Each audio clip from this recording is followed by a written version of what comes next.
O Templo de Al-Aqsa, o Domo da Rocha. Vimos anteriormente no capítulo A Origem do Templo, que Ismael e Agar, ao se refugiarem no deserto, deram origem ao povo árabe, que se desenvolveu na Península Arábica. Em 570 de nossa era.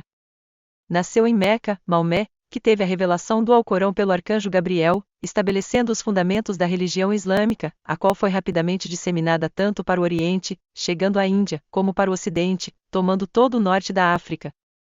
Os árabes tiveram um grande poder sobre as demais culturas, pois sempre as encaravam com certa tolerância, desde que os povos dominados não oferecessem resistência. Era permitido inclusive praticar suas próprias religiões desde que pagassem impostos para tal.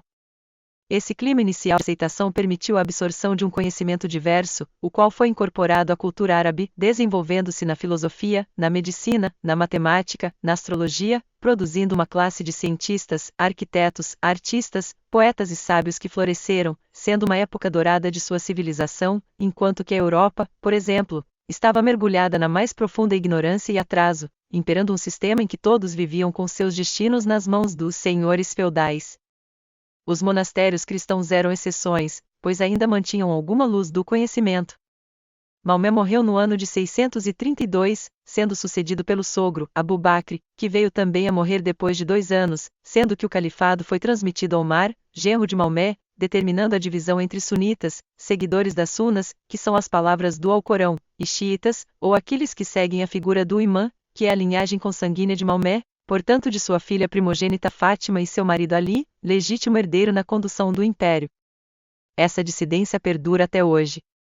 A luta de Maomé se desenvolveu em Meca e Medina e não na Palestina, porém na 17ª sura do Alcorão, intitulada A Jornada Noturna, é relatado que Maomé, em sonho, foi carregado à noite do templo sagrado, em Meca, para o templo mais remoto, Al-Aqsa, a daí ascendendo aos céus montado em seu cavalo, cujo local foi identificado como sendo em Jerusalém no Monte Moriá, local sagrado, onde na visão dos árabes foi o local onde Maomé iria sacrificar Ismael e não Isaque.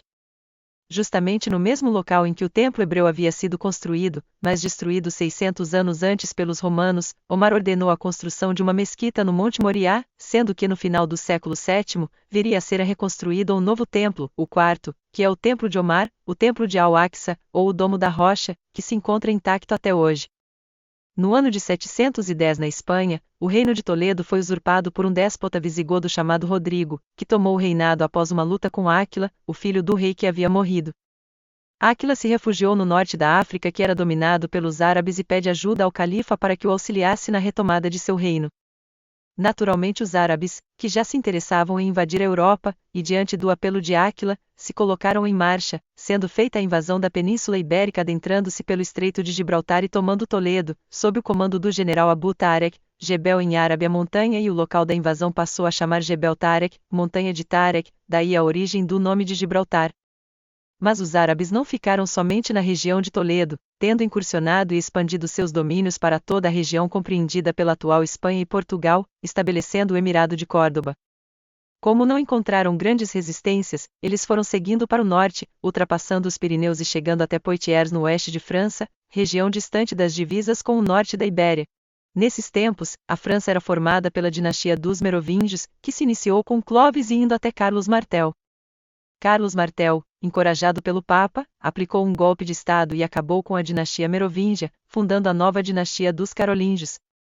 Em 732, Carlos Martel derrotou os árabes, fazendo-os retornarem à Ibéria.